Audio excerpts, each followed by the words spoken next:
આજે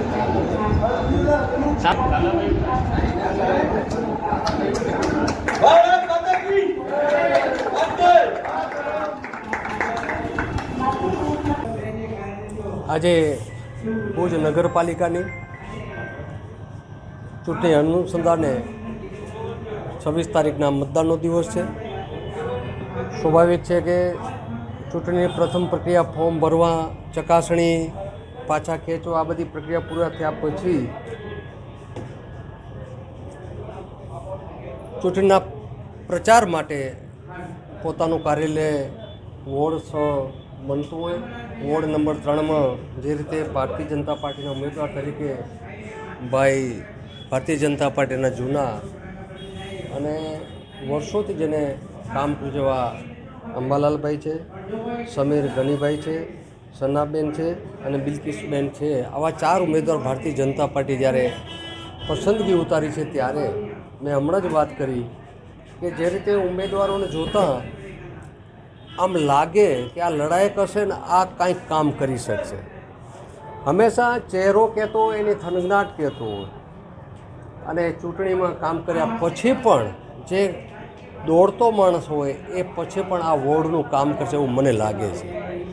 અને સ્વાભાવિક છે કે વોર્ડ 3 એક થોડીક મહેનત માગી લેવા વોર્ડ છે, પણ જે રીતે ભારતીય જનતા પાર્ટી નગરપાલિકાનું, ભુજ શહેરનું, એ તમે ગટરના કામ કહો, પીવાના પાણીની વાત કરો, રોડની વાત કરો, ભુજના સાર્વજનિક રિંગ રોડની વાત કરો, ભુજના બાયપાસની વાત કરો, તો ભુજને પછી પણ કાયમી પીવાના પાણી જે લેર ડેમમાંથી લઈ આવવાની વાત કરો, તો એ સાર્વજનિક વિકાસ છે. ભુજ શહેરને બધાએ વોર્ડને લાગે છે. આ લોકોને થોડીક સમજ પડી છે કે નહીં, જો વિકાસ કરવો હશે તો નગરપાલિકા ભારતીય જનતા પાર્ટીની જ બનવાની છે. અને નગરપાલિકા બન્યા પછી જો આપણે સામે વિપક્ષમાં બેસીએ તો કામ સ્વાભાવિક છે કે ધાર્યા તમારા ના થાય. સત્તામાં હો તો ચોક્કસ તમે ધાર્યું કામ, તમારા વિસ્તારનું કામ, કેટલાક વિકાસ થઈ ગયો છે, કેટલોક થઈ રહ્યો છે અને કેટલોક કરવાનો બાકી છે. અને વિકાસ છે એ અવિરત ચાલતી પ્રક્રિયા છે. વિકાસથી ક્યારેય પૂર્ણ વિરામ નથી આવતું. એટલે આવતા દિવસોમાં જે રીતે વોર્ડ 3માં આજે કાર્યાલયનું ખુલ્લું મૂક્યું લોકો માટે, લોકો વચ્ચે, અને એક જનરલી જેના પરિવાર પણ ભારતીય જનતા પાર્ટી જોડાયેલા છે એવા જ્યારે ઉમેદવાર છે ત્યારે આવતા દિવસોમાં ચોક્કસ વોર્ડ નંબર 3માં જેમ કાલે વોર્ડ નંબર 1 હતો અને મોટી સંખ્યામાં લોકોએ સમર્થન અને હાજરી આપી હતી, એ જ રીતે વોર્ડ 3માં પણ મને લાગે છે ત્યાં સુધી આ વખતે કંઈક ઇતિહાસનું નવું સર્જન થશે. અને સ્વાભાવિક છે કે લોકોને સમજણ પડે છે ત્યારે મન બનાવી લે છે, અને મન બનાવે છે ત્યારે એ આખું પરિણામ બદલતું હોય.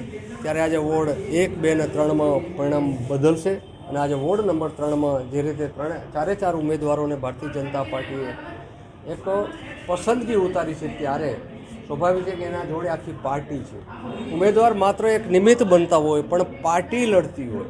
અને અનેક કાર્યકર્તાઓ, રાહુલભાઈ જેવા જૂના, અમારા સુરેશભાઈ છે, આવા અનેક કાર્યકર્તાઓ જે ભારતીય જનતા પાર્ટી માટે કામ કરતા હોય ત્યારે સૌનો સાથ અને સૌનો સહકારથી વોર્ડ નંબર 3 ચોક્કસ 4 સીટ પેનલ ટુ પેનલ જીતશે. અને હું માનું છું ત્યાં સુધી તમારા વોર્ડની કિંમત તો જ થાય છે કે પેનલ ટુ પેનલ જીતો તો જ. કારણ કે મને મત મળે અને મારા સાથીને ના મળે એવું ક્યારેય નહીં કરતા. મને આપવો તો આપજો, પણ અમને 4ને મત આપજો તો જ એક તમારી સંઘભાવના રહે, એકબીજામાં અવિશ્વાસ ન થાય. ઘણી વખતે સામેના માણસો પણ એ વાતો ફેલાવશે કે ભાઈ આ જે ભેગા થયા હતા ને આમને જ મત આપવાની વાત કરી, પછી જેને ઠીક લાગે ને આપજો.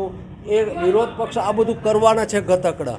પણ હું આ 4ને કહું છું કે આ વાતમાં પડતા નહીં. જે કે તે મારા જે સંબંધ છે, મારા જે સગા છે, માને જે ઓળખીતા છે ત્યાં પણ હું 4 માટે માગી. જેના જેને સંબંધ હોય 4 માગે માટે. સ્વાર્થમાં પડશો તો બધાએ તમે અટકી પડશો. સ્વાર્થની વાત એક બાજુ, પેનલ ટુ પેનલ આખી આવશે તો જ એની કિંમત થાય. અને પેનલ ટુ પેનલ આવે તો જ એક જૂથ કહેવાય, તો પાર્ટીને સમર્થન કહેવાય. બાકી વ્યક્તિગત મને સમર્થન મળી, પાર્ટીને સમર્થન નથી. તો હું ચોક્કસ અપેક્ષા રાખીશ કે આ વોર્ડ નંબર 3માં પેનલ ટુ પેનલ ભારી બહુમતી જીતાશે.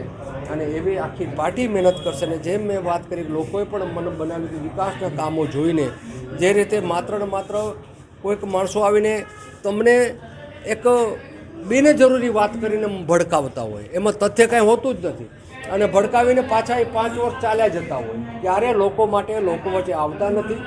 તો હું વિનંતી કરીશ કે આ વોર્ડના બધા કાર્યકર્તાઓ આગેવાનો અહીંયા છે ત્યારે કે આ નાની નાની ખોટી વાતો પડતા નહીં. ભારતીય જનતા પાર્ટી જે રીતે રાષ્ટ્રીય નેતૃત્વ આદરણીય નરેન્દ્રભાઈ અને ગુજરાતના મુખ્યમંત્રી આદરણીય ભૂપેન્દ્રભાઈ આ ગુજરાતને જે રીતે કામ કરી રહ્યા છે, કચ્છનું જે રીતે કામ થઈ રહ્યું છે, આવતા ગયા દિવસોમાં ક્યારે નથી થયું અને ભુજ નગરપાલિકાના આવતા દિવસોમાં જે રીતે કામ થયા છે, કરવાના છે, સૌ સાથે મળીને કરશું એવી મારી આપ સૌને વિનંતી છે.